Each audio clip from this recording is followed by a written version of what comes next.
You'll need a 20-ounce can of crushed pineapple, a 14-ounce can of sweetened condensed milk, and an 8-ounce tub of Cool Whip.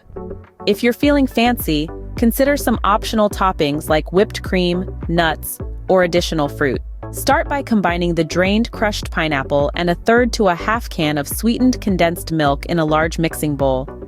The amount of condensed milk depends on how sweet you like your dessert. Mix these ingredients well until they're thoroughly combined. Next, gently fold in about half the tub of Cool Whip. The goal here is to get everything well incorporated until the mixture is creamy. Take a moment to taste the mixture. Adjust the sweetness by adding more condensed milk if desired. If you find the mixture a bit thick, add a little more Cool Whip to lighten it up. Now transfer this tropical mixture to a serving dish or individual dessert cups. Smooth the top with a spatula. If you've chosen to use any optional toppings, now's the time to add them. They provide added texture and flavor, making each bite a surprise. Your tropical pineapple delight now needs to chill.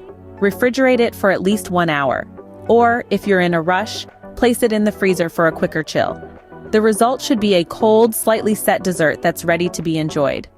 Please let me know in the comments below how this recipe turned out for you. As always, the recipe is in the description. Please like and subscribe to help Magnolia Moon reach 1,000 subscribers.